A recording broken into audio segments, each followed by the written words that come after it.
Bodi zdrava, domovina, mili moj slovenski kraj. Ti prekrasna, ti edina, meni si zemeljski raj. Tu je šige, tu je ljudstvo, so prijatelji, bratjene.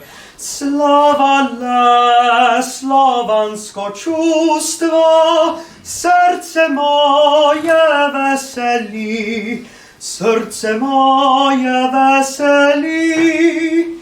Primi celo, zemlja mila, primi srce moje v dar, da bi vidno mati bila, ne pozabljena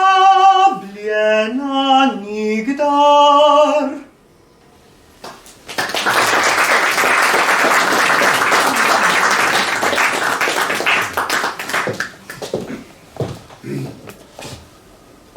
Prisrčno pozdravljeni v Mohorjevi družbi, spoštovani gospod nadškof, monsignor Stanislav Zore, spoštovani upokojeni škof, monsignor dr. Anton Stres. Prisrčen pozdrav seveda najprej tudi našima nocojšnjima gostoma, dr. Ivanu Janezu Štuhecu in dr. Romanu Globokarju. Dobrodošli vsi, spoštovani duhovniki, gospe, gospodje, prijatelji knjig in branja Mohorjeve družbe. Tu je šegoj, tu je ljudstvo, so prijatelji, bratje je ne. Slava le slovansko čustvo, srce moje veseli, da bi vedno matka bila nepozabljena nikdar.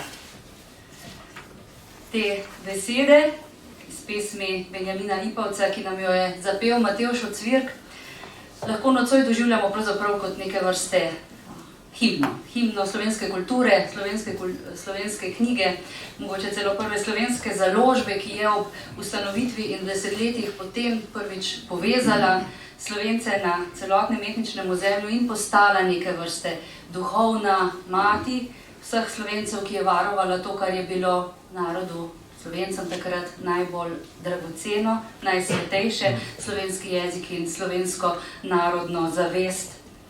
Prav sredi najvišje pozornosti slovenski knjigi se namreč nahajamo v tem tednu slovenskega knjižnega sejma, ko slovenski založniki postavimo na ogled knjižno bero predvsem preteklega knjižnega leta in se zelo potrudimo tudi za to, da knjige naredimo z sejemskimi cenami dostopne vsem in se trudimo v svetu piti, da je slovenska knjiga velika vrednota, da slovenski jezik ni samoumevna danost, da si je zanj potrebno prizadevati in da slovenska knjiga tudi ni pridobljena enkrat za vselej, da je potrebno zanjo načrtno skrbeti, mi kot založniki, vsi pa, da knjige beremo in jih kupujemo.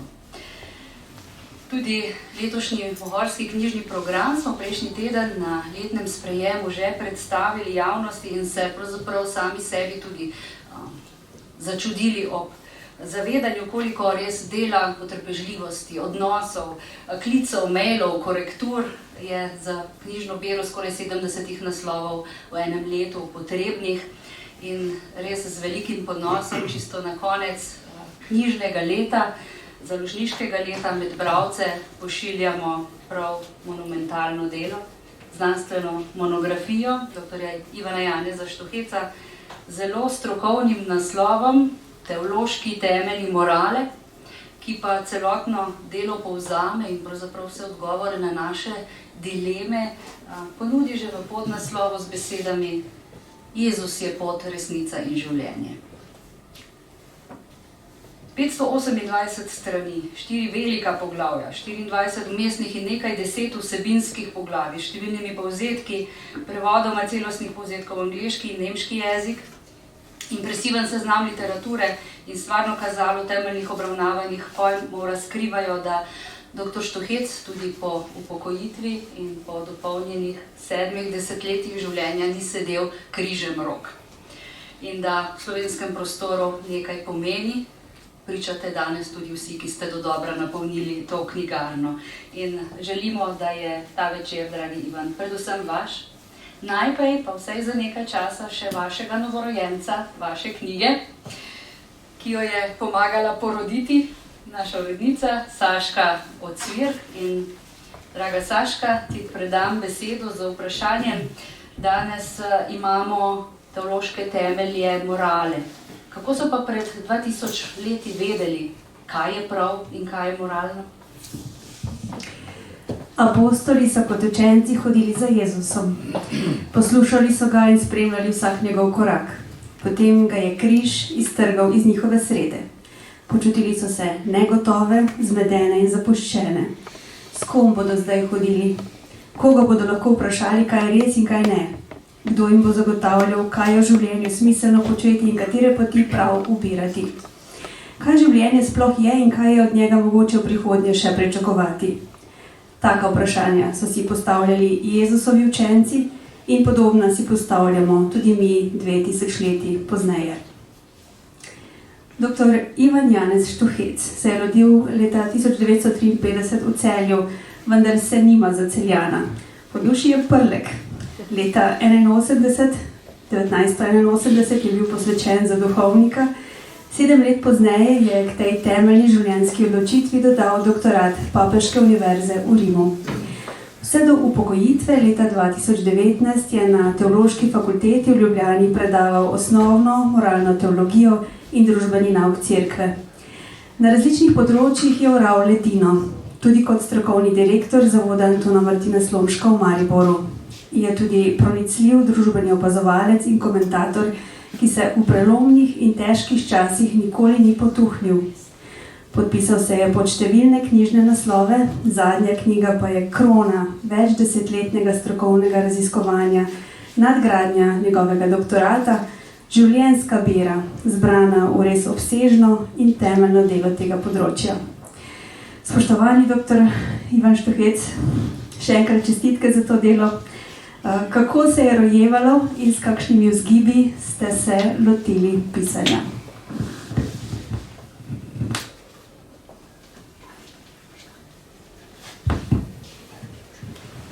Ja, lep dober večer, tudi z moje strani vsem, posebej še visokim gostom v prvi vrsti. Vidim, da sta tudi prisotna oba bivša ravnatelja Mohorjeve družbe.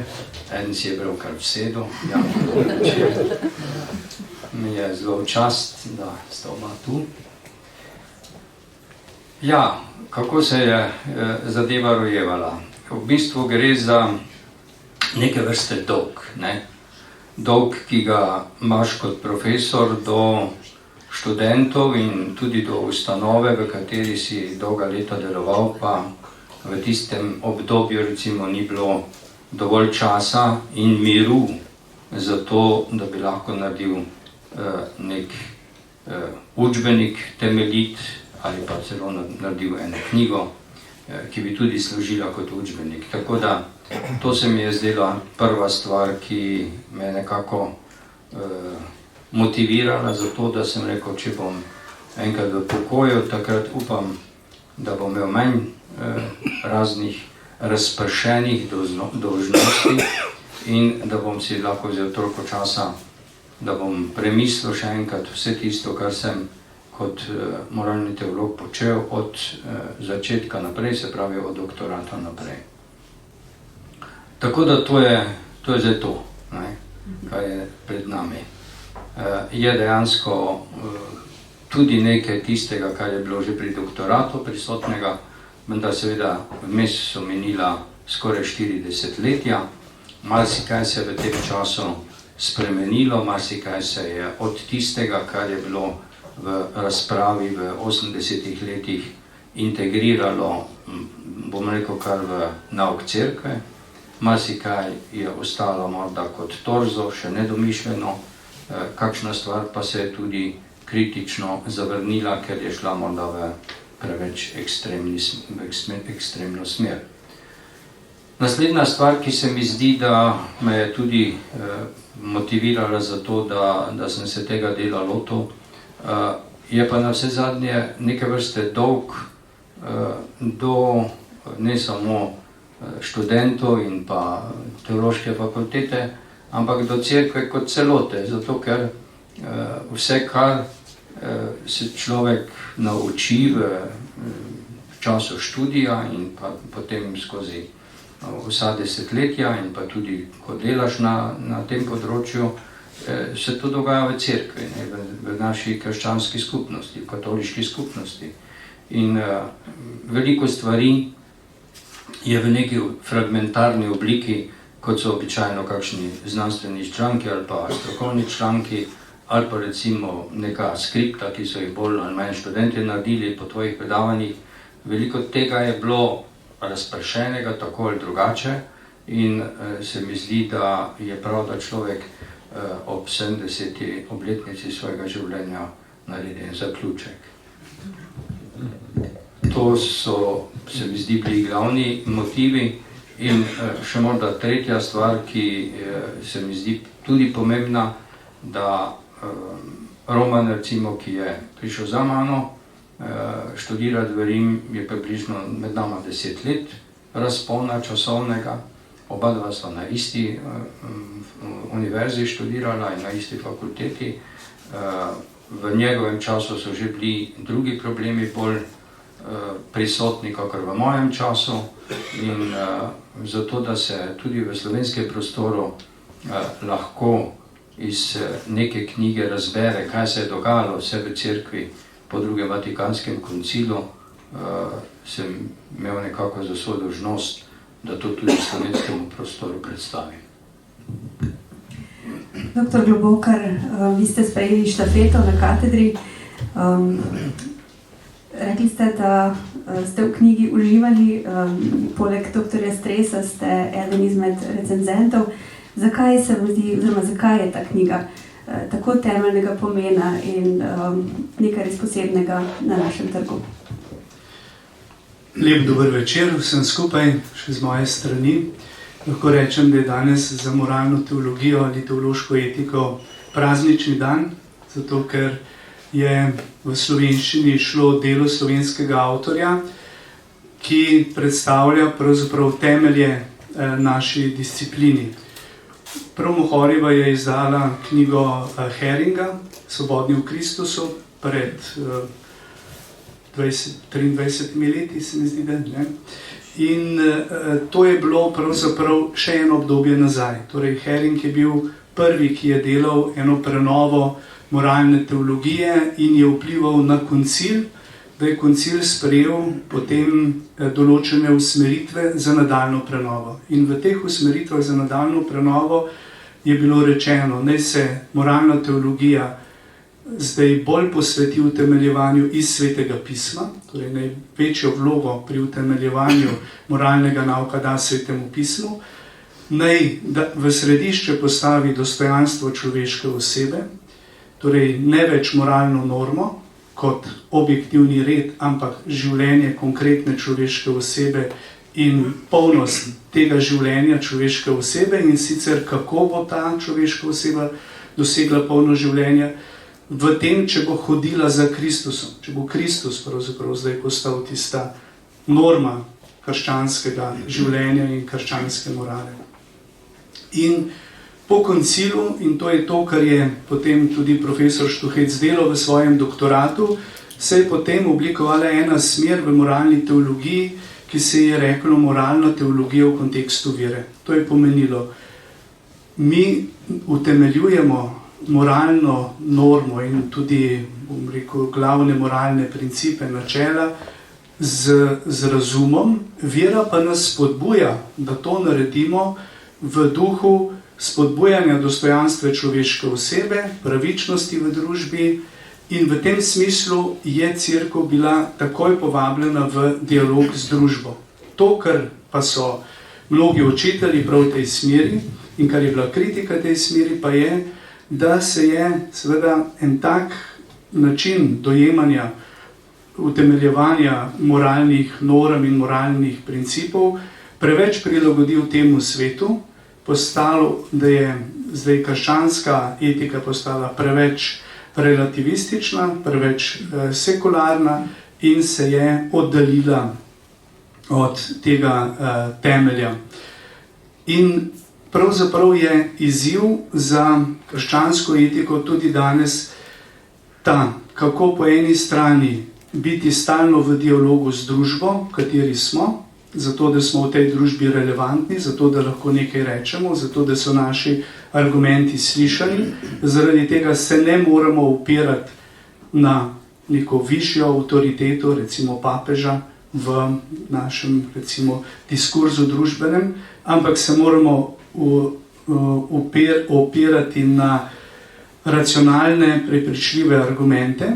Po drugi strani je pa zelo pomembno to, da pa ohranjamo svojo identiteto, da pa v bistvu vemo in iščemo resnico in jo črpamo iz razodetja in tudi iz izročila cerkve. In zdaj imamo v bistvu oba dva pola in to pravzaprav profesor Štuhec res razdela, teoretično razdela v knjigi ta različna področja, ki jih je potem potrebno upoštevati, ko želimo oblikovati argument strani, recimo, katoliške moralne teologije. Po eni strani biblično ozadje, svetopisemsko ozadje, človek je ustvarjen po Božji podobi, ki je poklican v življenju v skupnosti, ki mu razodetje osvetljuje njegovo življenje, njegove odločitve.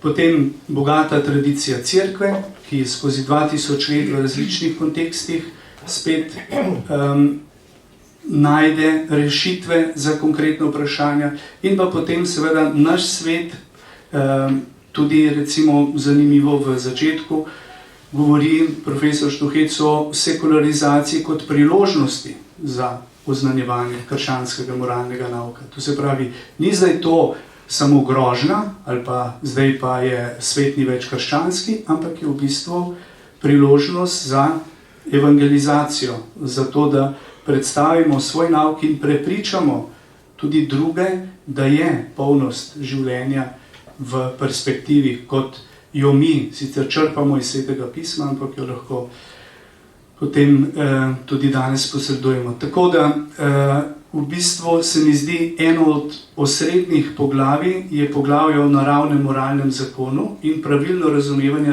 naravnega moralnega zakona. Ne gre za biološko naravo ali fizično naravo, kar poudari profesor Štuhec, gre za naravo človeške osebe v svojem sicer zgodovinskem in kulturnem kontekstu, ki pa zavezuje posameznika in družbo, da spoštuje en red, ki je višji od lastnih interesov in od lastnih vzgibov, od lastnih želja. Torej, da ni etika nekaj, kar bi bilo stvar želja, interesov, okusa, osebnega, subjektivnih emocij, ampak da je stvar nečesa, kar je potrebno brezpogojno spoštovati, in to je dostojanstvo človeške osebe. In potem v bistvu iz teh temeljev se lahko potem izvajajo rešitve ali pa usmeritve za posamezna moralna področja. Samo še to rečem, da v knjigi ni rešitev in odgovorov za posamezna vprašanja, če vas zanima, kako cerkev gleda na splav, evtanazijo in tako naprej. Teh odgovorov direktno ni v knjigi. Ampak je pa seveda v knjigi so podani temelji, kot sem prej že rekel, kaj je to naravni moralni zakon, kako oblikujemo moralne norme, kakšno je mesto vesti, kaj pomeni v biblični perspektivi greh, kako gledati greh vedno v povezavi s preobrnenjem in z Božjim usmiljenjem.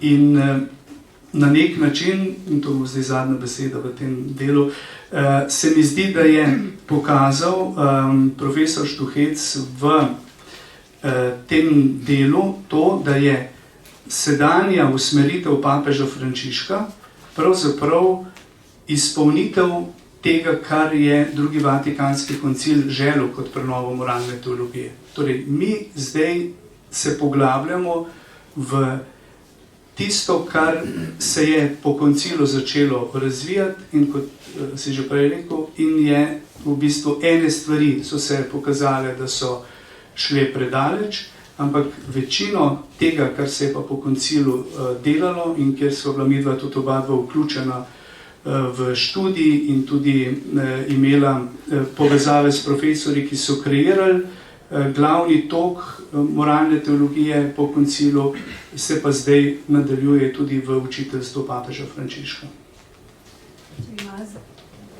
Če bi malo za šalo rekla, knjiga je tako kompleksna kot gospod Štuhec sam, v smislu, kdo drug bi potreboval za tako vsebino vsaj 2 knjigi. Dobra stvar tega pa je, da v tej knjigi vsak najde nekaj zase. Mogoče komentar gospoda Globokarja. Ja, to je res. Torej, knjiga je po eni strani, kot sem rekel, določeni deli so zelo zahtevni, ker res kažejo na precizno znanstveno analizo, analizo znanstvenih člankov, tekstov, sinteze lastnega mišljenja.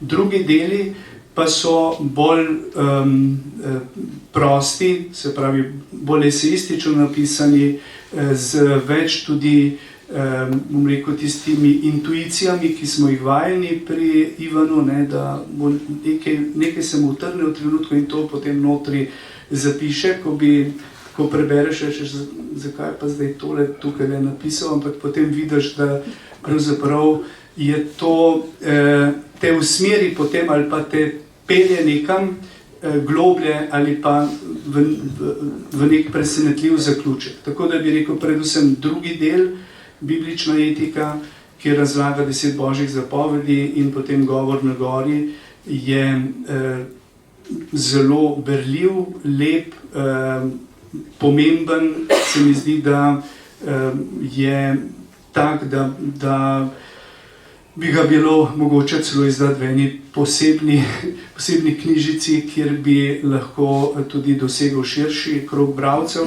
in pa zaključek, kjer razlaga molitev Oče naša, kjer pa spet naredi eno tako res, se mi zdi, da je duhovno, moralno sintezo potem tega, kar je v knjigi napisano. Tako da te 2 dela bi posebej izpostavil. Skratka, etika in morala ni nekaj, kar bi si želeli da ostane v knjigi, nekaj, kar živi tam, ampak je nekaj, kar nam temeljno oblikuje življenje. Živimo v burnih časih in če je bila morala stoletja, da ne rečem tisočletja, vklesana v kamen, se v zadnjih stoletjih, desetletjih zdi, da vsaka generacija moralo odkriva na novo. Če govorimo o povprečnem sodobnem človeku, čemu sploh sledi, na kaj se sploh naslanja, po čem se ravna? Ja, zdaj, hvala lepa Romanu za to zelo, bom rekel, prijazno in široko predstavitev. Jaz bi vseeno izpostavil v tej knjigi še en drugi vidik, in sicer glede na to, kar ste vi zdaj vprašala. In Roman je omenil sekularizem in sekularnost, ker to sta 2 različni stvari. Jaz sem se kot doktorant ukvarjal z 3 nemškimi avtorji in eden izmed njih je Alfons Auer, ki je napisal knjigo z naslovom Avtonomna morala. To je nastalo praktično v začetku 70-ih let, potem ko vsi vemo, da 68 leta so predstavljala neke vrste prelomnico v novejši zgodovini Evrope, tako imenovana seksualna revolucija in pa tudi institucionalna revolucija v smislu, da so vse avtoritete bile postavljene tako rekoč na pranger, in se jih tepe in uničuje vse do današnjih dni. Vključno z cerkveno, s papežem, s škofi in z moralnimi teologi in tako naprej. Skratka, avtoritete druge ni, kakor sem jaz samemu sebi. In to, kar jaz mislim in domislim, temu moram tudi slediti. Seveda ti moralni teologi niti približno niso tako enostavno in simplicistično razumeli avtonomije, ki dejansko pomeni, da si samemu sebi zakon, ampak o tem zdaj ne bom šel globlje razpravljati okrog tega pojma, ker to lahko preberete.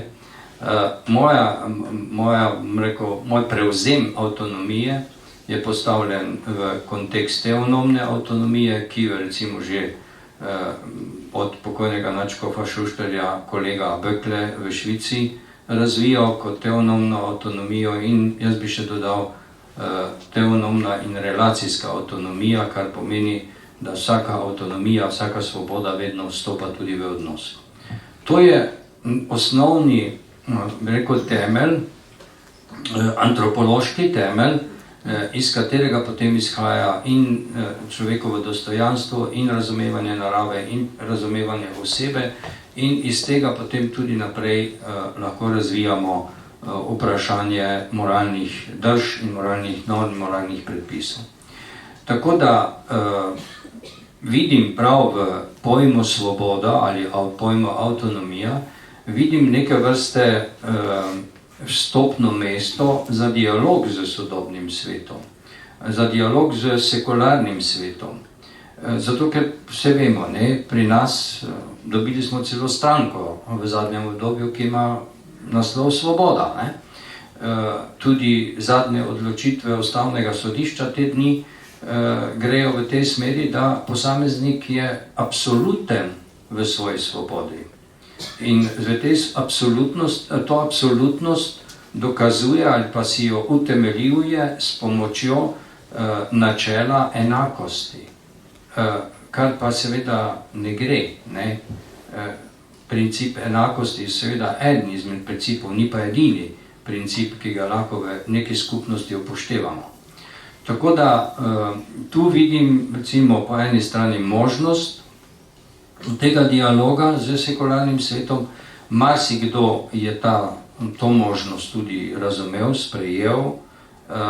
Žal pa se mi zdi, da niti v našem slovenskem prostoru, niti v širšem evropskem prostoru to sploh ni več trend, da bi se pogovarjali o resnih temeljnih problemih in vprašanjih, ki neko družbo držijo skupaj ali pa delajo vse na tem, da bo ta družba razpadla. Zato, ker ne more biti drugače, če ti absolutiziraš posameznika kot tako, da bosta pač enkrat človekov volk, ne pa prijatelj.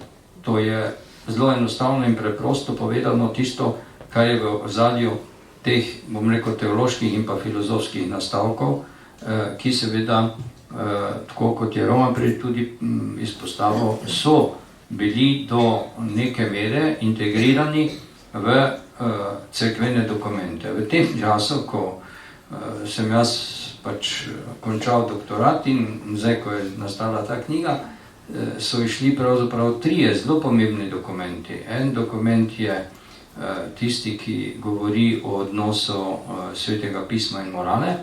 To je bil zelo pomemben dokument, ki je dejansko zavzel do razlaganja Svetega pisma in do integracije svetopisemskih besedil v moralo to zelo hermeneutično stališče, se pravi, da je potrebno iskati pomen svetopisemskega besedila v kontekstu, v katerem je to besedilo nastalo, in šele iz tistega potem preiti tudi v naš kontekst, pa v našem kontekstu videti, kaj zdaj od tega, kar nam svetopismo ponuja, lahko prenesemo v naš čas in kaj ne. Tu vidim recimo tako zelo konkretno, plastično primerjavo, o bioetiki. Jezus ni govoril, pa apostoli ne, pa pisali tudi niso nič o bioetike. Mi pa se danes v medicini in pa sicer tudi na področju recimo spolne etike veliko ukvarjamo s temi vprašanji. Torej zdaj, kaj nam svetopismo pove o tem? Meni ne gre tako, kot je bilo rečeno, za to, da bom vsa ta konkretna vprašanja obdelal, ampak skušam pač na podlagi hermeneutične metode v tem bibličnem delu tudi pokazati na to, kako razumeti neko staro besedilo, o katerem ste vi govorila, ki je zapisano v kameje ali pa v glino, in kako ga prevesti potem tudi v naš čas. Tako da to je, bom rekel, tudi eden izmed namenov te knjige in upam, da tisti, ki so dobronamerni in ki si želijo, da bi se stvari v neki skupnosti reševali po poti razuma in dialoga, da bodo to videli v tej knjigi, ker na vse zadnje vsi najni učitelji, ne, o katerih je Roman prej govoril, tudi od Auerja, Böckleja, Fuchsa, Demerja in tako naprej, so živeli v enem kontekstu, ko so bili kot sogovorniki zelo cenjeni. To so bili ljudje, ki so sedeli ali v nemški, ali v švicarski, ali v evropskih etičnih komisijah in njihova beseda v teh komisijah je bila relevantna, je imela težo. Medtem ko vidimo, kako midva oba, najprej jaz, zdaj pa Roman, sva člana medicinsko-etične komisije v Sloveniji bila, ampak vse vidite, ne, kdo pa sploh resno vzame še tej komisije?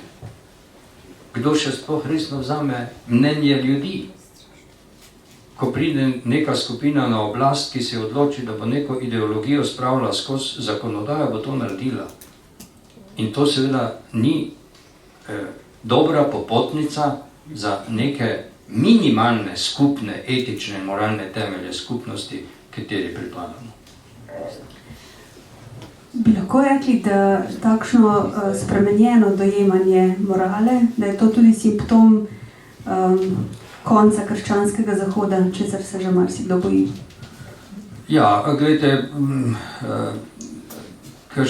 se pravi, Zahod, ne, Evropa se tako v svojih, bom rekel, osnovnih orientacijah vedno bolj oddaljuje od nečesa, kar mi razumemo pod krščanskim. Tisto, kar me še bolj skrbi, da se oddaljuje od grških postulatov, da se oddaljuje od rimsko-pravnih postulatov, to je še hujše. Ne, ker mi, kristijani, bomo preživeli, ker smo vse preživeli. Ne? Jaz se za nas ne bojim toliko. Ne? Tudi, če bomo ostali pač izraelski ostanek, ne? Se to ne bi bilo prvič, pa če še bo svet nekaj časa trajal, če ga ne bomo uničili, ker smo na tem, da ga lahko, ne? Potem se bo to še ponavljalo. Tako da za samo krščanstvo kot krščanstvo meni toliko ne skrbi.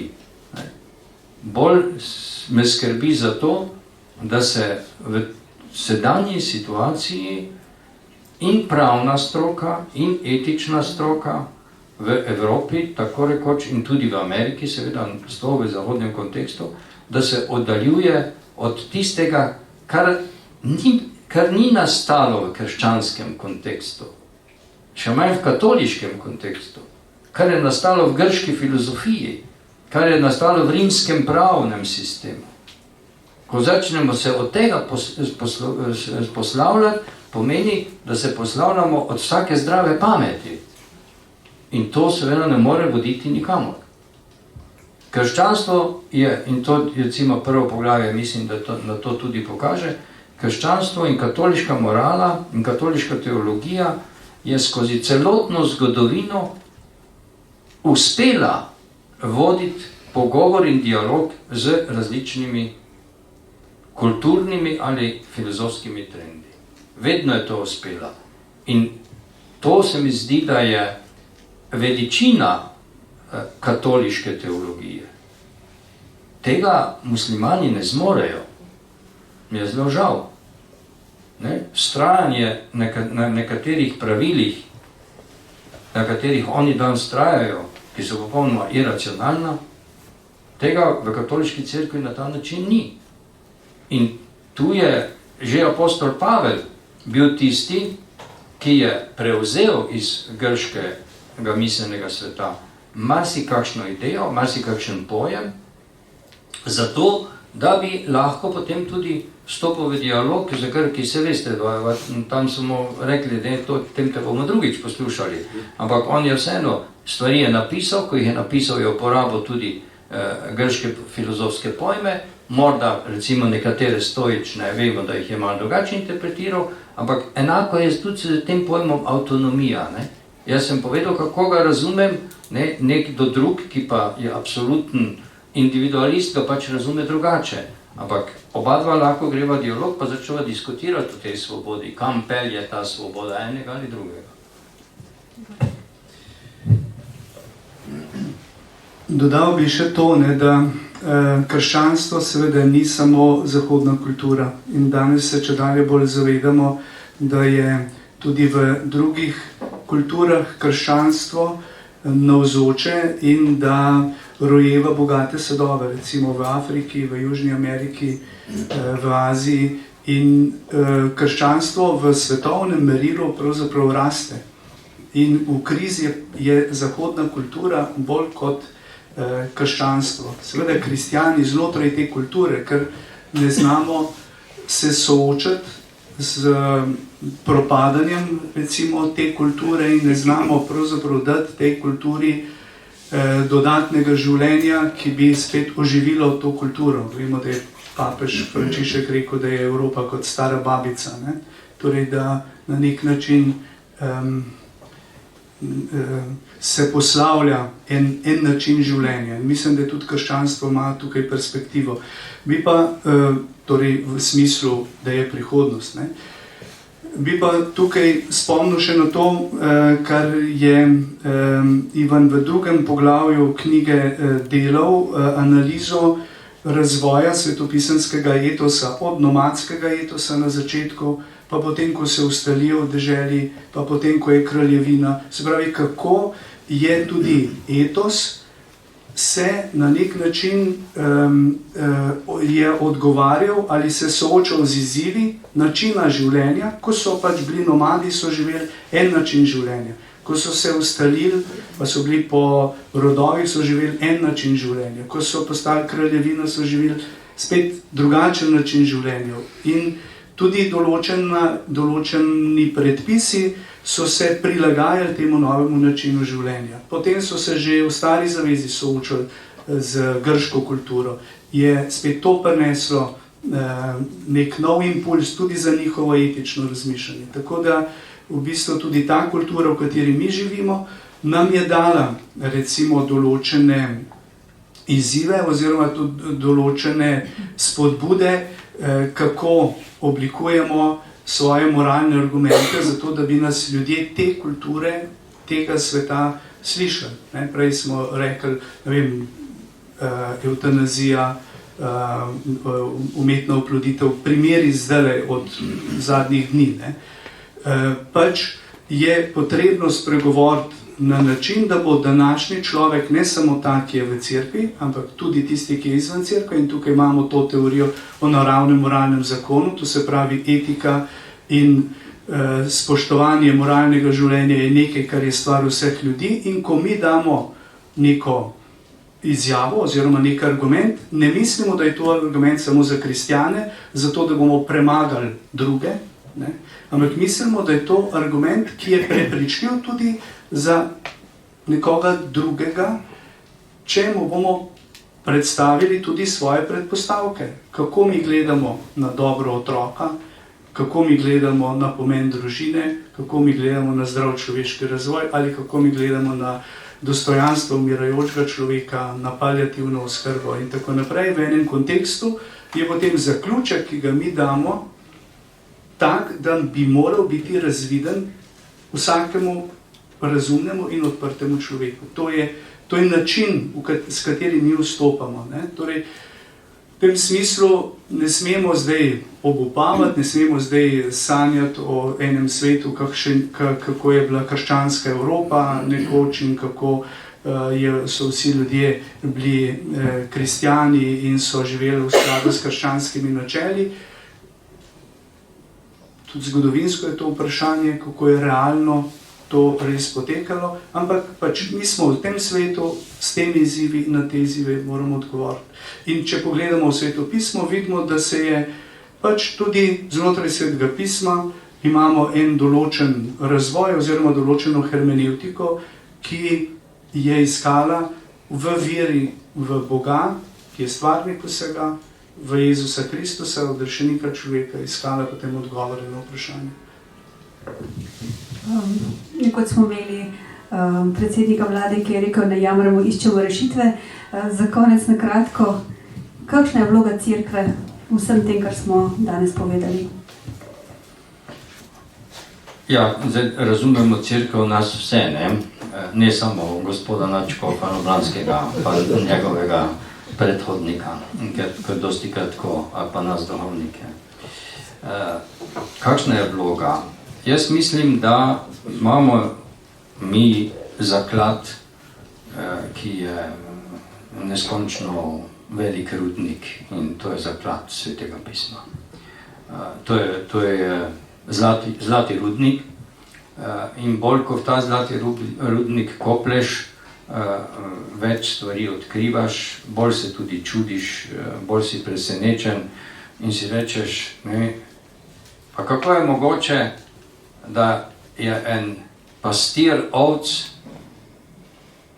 pred 3000 leti s pesno en psalm, ki ga mi duhovniki molimo v brevirju vsak dan. Kako je to mogoče?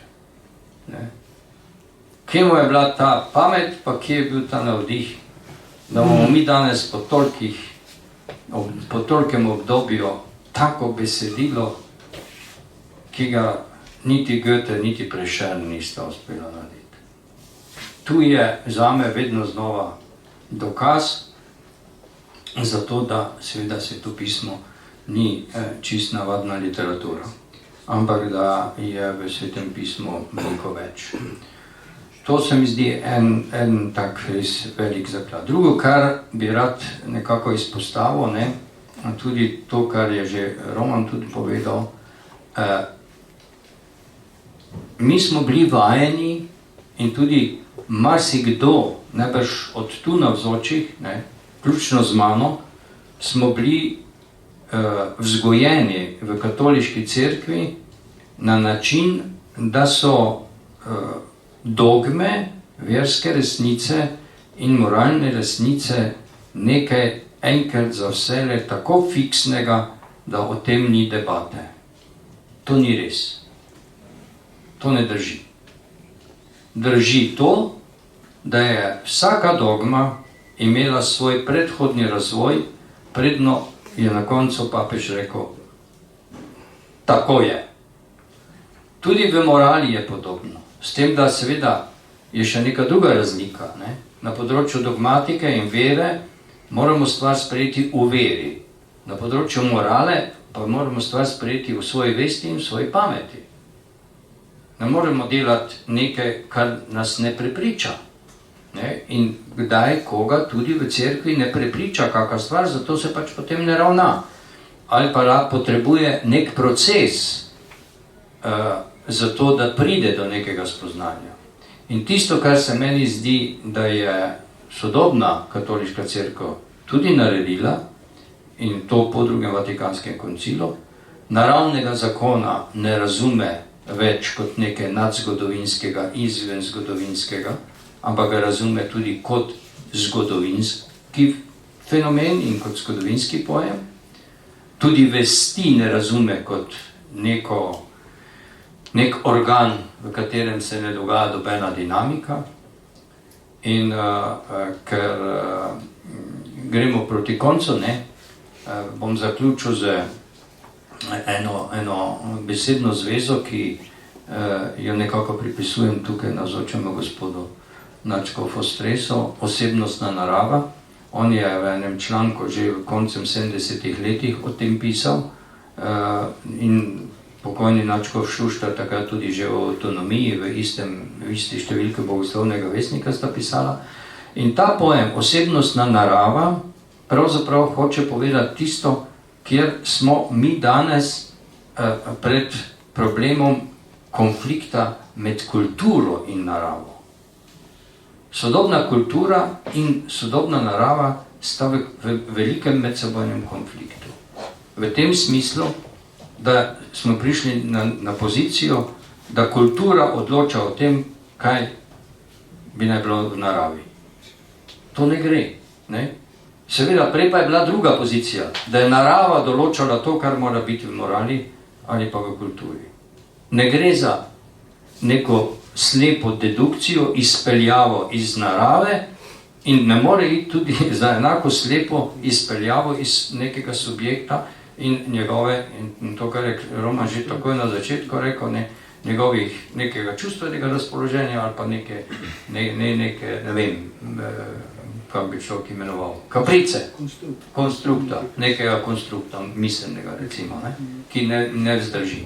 Tako da, jaz mislim, da tu lahko rečem, da sem na razvoj znotraj moralne teologije v katoliški cerkvi od drugega Vatikanskega koncila do danes zelo ponosen, da je naša cerkev to tako speljala, ker je v bistvu na ta način tudi najbolj zvesta svoje velike avtoriteti, na katero so se včasih vsi pridušali in sklicevali, Tomažu Akvinskemu. Se Tomaž Akvinski je tudi to naredil. Ne? On je za srednjeveško obdobje, ki je bilo miselno zelo prežeto z grško mislijo, z grško filozofijo, z Aristotelom, s Platonom in tako naprej, on je tudi ta filozofski instrumentarij prenesel tudi v svoje sumo teologije. In metodološko gledano, ne, mi danes pravzaprav želimo početi tudi nekaj podobnega. Tako da mislim, da cerkev ima več zakladov, iz katerih lahko črpamo. Žal pa seveda, tako kot sem prej omenil, ne pridemo več v javno diskusijo s tem. Javna diskusija je zaprta. Javna diskusija je postala enoumna. Še pred 15 leti, 10, morda še niti ne, tam leta do 2005 približno, nekje do takrat, je ta javna diskusija v Sloveniji bila drugačna. Glede, danes se nišče z nikomer več ne pogovarja o kakršnih koli temeljnih zadevah, ampak se samo gre na preglasovanje. In to je katastrofa. In to je tudi intelektualno osiromašenje tega okolja, v katerem živimo. Zdaj pa je to čisto na koncu, ne? Ene stvari pa nismo povedali. Doktor Globokar bi dal še piko na i, pa date vi potem čisto konec? Naj to bom jaz prej še. Prav. Nismo povedali, da smo uporabili umetno inteligenco pri tej knjigi.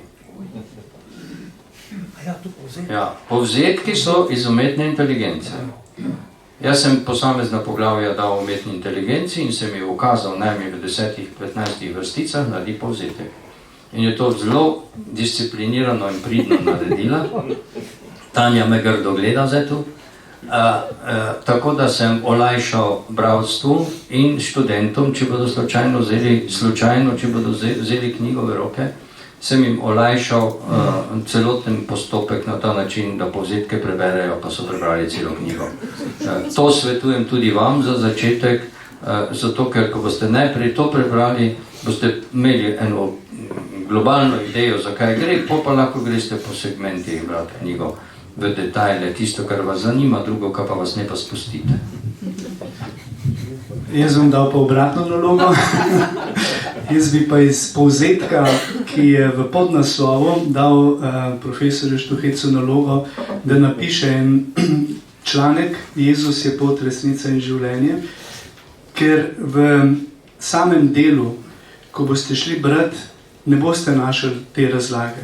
Bo pa skozi celotno delo boste videli, da se vleče po eni strani ta podoba poti, se pravi razvoja, ni, tako kot je bilo rečeno, vse določeno enkrat za vselej, gre za eno postopnost, en razvoj, eno pot, eno hojo proti enemu cilju.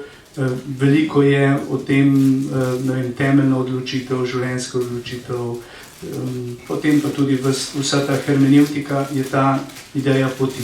Potem resnica, ki je nujna, ker če ni resnice, če nekaj ni res, potem je brez pomena, da se karkoli trudimo, prizadevamo, iščemo, če mislimo, da je vse relativno. Ne? Torej, predpostavljamo resnico, iščemo resnico, trudimo se za resnico. Metodologija, ki je izdelana, je zato, da bi prišli do moralne resnice, da bi jo spoznali, kaj je dobro in potem to tudi uresničili. In potem pojem življenja, ki je pa pravzaprav tisti glavni pojem tudi krščanske etike. Prišel sem, da bi imeli življenje v izobilju. Vsak išče življenje, išče eno polno življenja. In tudi kot recimo Tomaž, kot končni cilj, bi lahko tudi rekli v krščanstvu je to življenje, on sicer reče blaženost, ampak večno življenje, polno življenje, izpolnjeno življenje.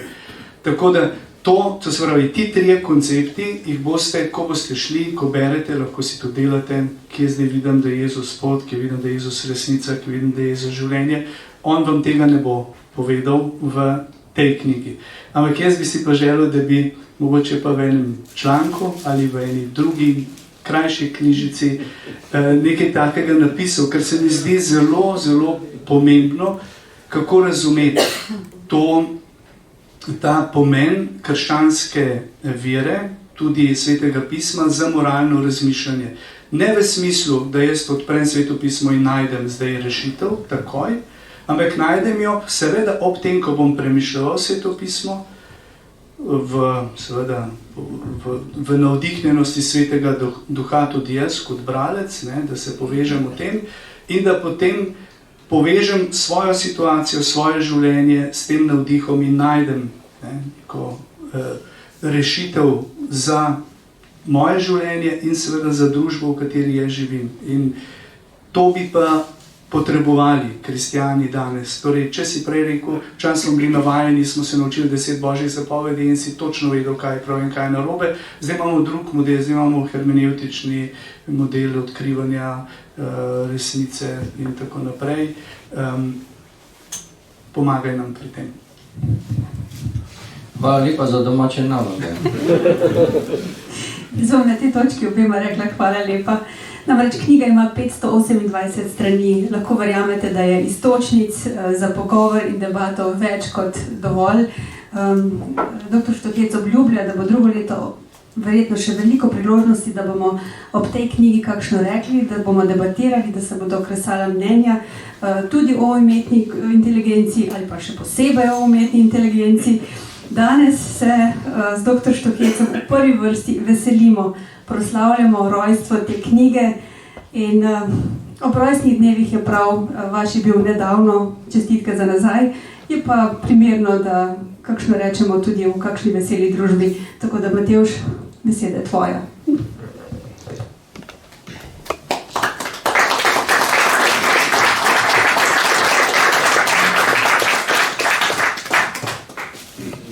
Zdaj plodna njiva tukaj je rodila, zdaj pa je povoden pesek nanosila.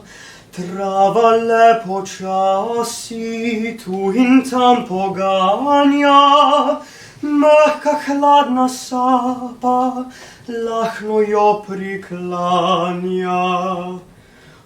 Le kdaj bo zopet njiva tu rodila, zopet božanica zlate snope vila, zlate snope vila.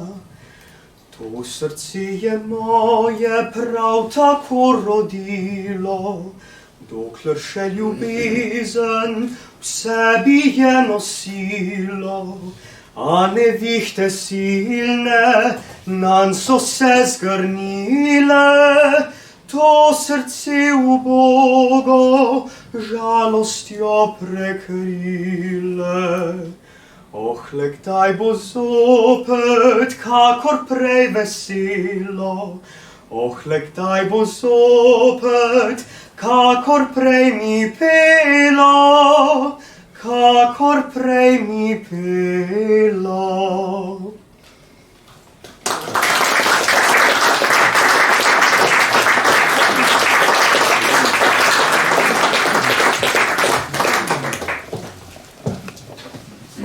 Hvala, Matevž Ocvirk. Vsekakor ime, ki si ga velja zapomniti, ker ga boste še slišali. Tudi ime Ivan Štuhec je tako, za katerega verjamem, da ni človeka, ki zanj ne bi slišal, ki ga ne bi poznal. Kak je ljudje na tem svetu. Zelo dvomim. Ivan je Vplival med drugim tudi na življenja mnogih mladih kot študentski duhovnik v Mariboru. Ob njem smo se kot študentje kalili mnogi in ob njegovih spodbudah in ponujenih priložnostih razvijali svoje talente.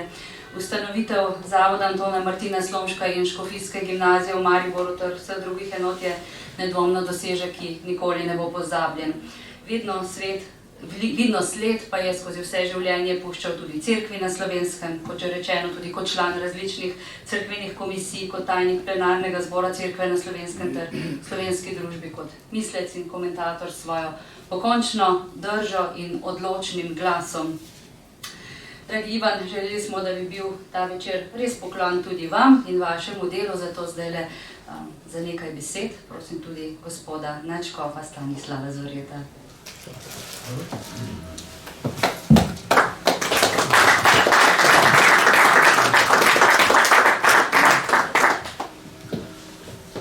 Sem vzel kar knjigo sabo, da se beseda ne bi zategnila.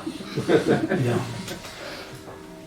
Prvi občutki, jaz sem zdaj prvič tole knjigo v roke in prvi občutki so nekakšno občudujoče strahospoštovanje. Prav zares.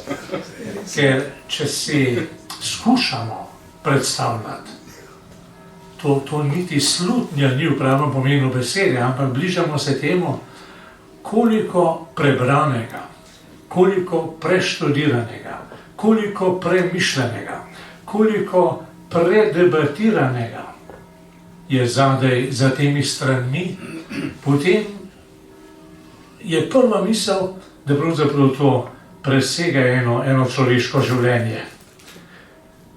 Presega teh skoraj 40 let, kakor je rekel, da so stvari nastajale.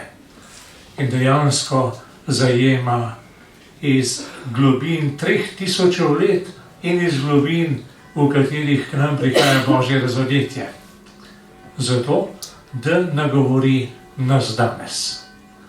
Da nam osveži, okrepi, obnovi temelje. Sami vemo, vsak iz osebnega izkušnje, da se stvari v življenju zamajajo. Tako in drugače. In zato je vedno znova treba poskrbeti za temelje in sem zelo, zelo hvaležen profesorju za te teološke temelje, s katerimi prihaja skozi to knjigo med nas. Obenem sem pa zelo, zelo hvaležen za njegovo inteligenco, ki ni prav čisto nič umetna. Zna uporabiti umetno inteligenco, ampak vse pa dela iz svoje inteligence. In to smo lahko občudovali vedno znova. Iz njegovih člankov, iz njegovih knjig, iz njegovih duhovitih pogovorov na različnih forumih. In sem ti zelo, zelo hvaležen, da te svoje inteligence nisi zaprl v neko zaprašenost nekega študijskega kabineta, ampak si s tem prihajal med ljudi, bogatil ljudi, prebujal njihovo misel, prebujal njihovo pokončnost. In tisto, kar pa tudi kar nekoliko občudujem pri tebi, je pa zavezanost resnici in zadaj za to zavezanostjo resnici svoboda. Ivan, kolikor te lahko poznam, nisi bil nikoli naprodaj. Na noben način. Ne, če so ti grozili, pa verjamem, da so bili tudi takšne stvari, in ne, če so ti laskali. Zavezanost resnici človeka osvobaja. Vseh teh poskušal, da bi ga spremenili v sredstvo doseganja nekih ciljev. In ostane zgolj tisti, ki govori o resnici, s katero se srečuje v svojem srcu in v svojem razumu. In res hvala za to pokončno držo, za svobodno držo. In zato upam, da bo ta knjiga našla pot ne samo do tistih študentov, ki jim bodo profesori naložili, to morate pa preštudirati, drugače ne bo izpita. Ne. Da bo to prišlo do vseh tistih, ki iščejo resnico in skušajo to resnico utemeljiti na razumu in na razodetju, ki sta povezane med seboj. Skratka, iskrene čestitke in hvala lepa. Ja, hvala lepa, gospod Narko. Da mi je tak špeh rasel v tem času, ko si ti govoril, da moram zdaj malo protiutež postaviti. Zadnji povzetek, ne umetne inteligence, ampak moje, je stavek.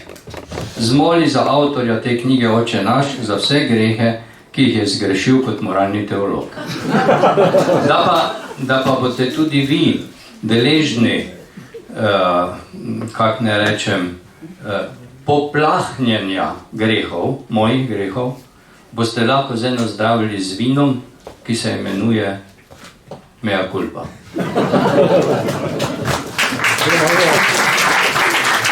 Ne še čisto zdaj, Ivan, ne, zdaj je večer v naših rokah, vse sem rekla. Ne še čisto zdaj. Eno od recenzij, kot je bilo že omenjeno, je napisal tudi škof, dr. Anton Stres. Dragi gospod Stres, vi zelo dobro poznate tudi, če ne prleško, pa štajersko dušo, pa tudi vas prosim za par besed. Če bi jaz vedel, bi samo... Za debelo knjigo ne morate pričakovati kratkega večera.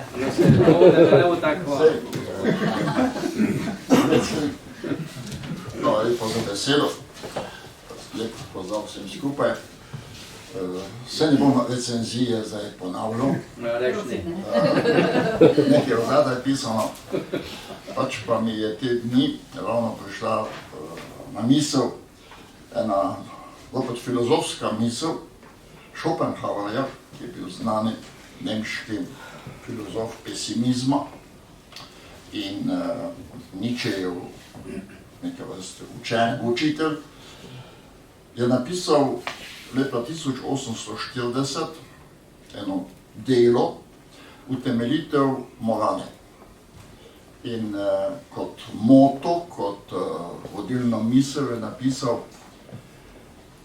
moralo pridigati je lahko, utemeljiti moralo pa je težko. In delo, ki ga danes predstavljamo, dobivamo, je ravno utemeljitev, so teološki temelji morale. In zato je to zelo pomembno in bi želel samo izreči še enkrat veselje in pa hvaležnost avtorju za to in pozdraviti to, da imamo zdaj tudi tako delo, ker je ravno vprašanje temeljev morale najbolj pereče. Ste veliko govorili o resnici, ampak naš svet se pa ravna po nekem drugim stavku, pa nekem drugem izreku, nič ne veš, vse je dovolj. In dejansko je to. In potem, ko si ti dobro rekel, potem samo še preglasovanje, samo skratka moč. Človek ima samo dve možnosti. Ali razum, ali pa nasilje. Tretje možnosti ni.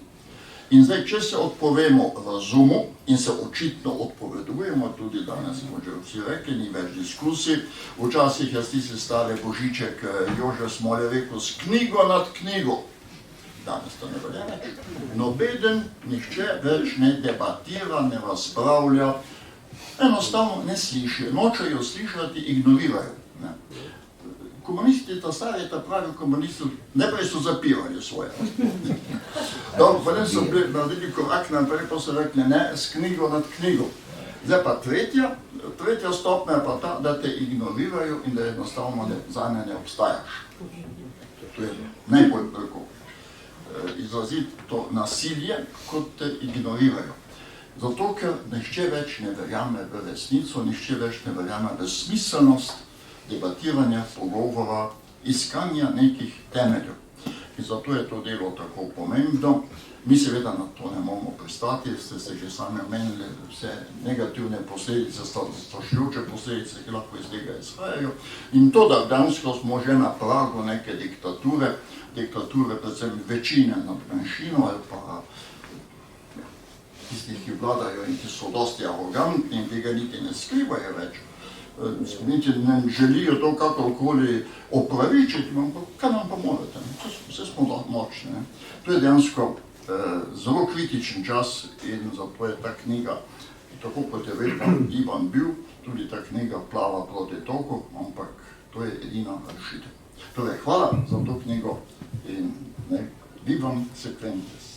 Hvala tudi, hvala tudi tebi kot recenzentu in Romana kot recenzentu, ampak glede na to, da je Schopenhauer napisal že temelje morale, ko je moj asistent in kaplan Klemen na Pobrežju v Mariboru, kjer sem jaz nekoč stanoval, povabil ljudi na predstavitev v Maribor, je nekdo prišel k njemu pa je rekel, se temelje marksizma smo mi v šoli imeli. Na ta temelj si pa pozabil. Kje je Schopenhauer? Mi smo imeli temelje marksizma vsi v šoli.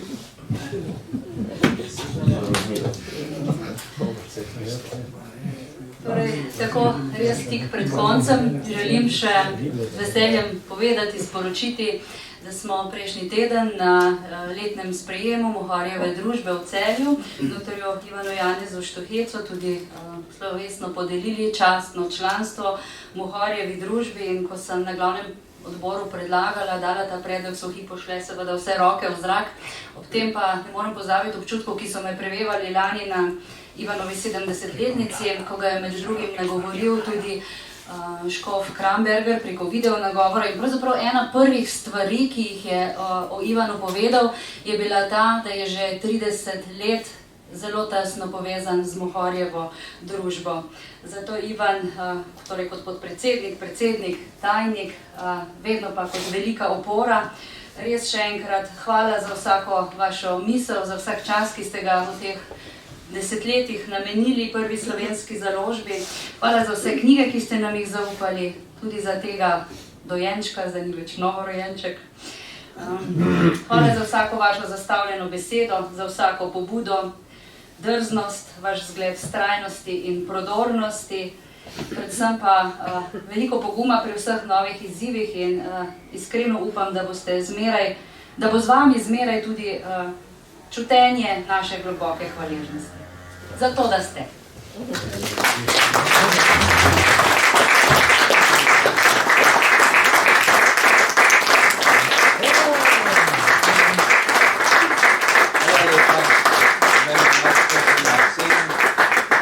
Zdaj pa imel kulpa.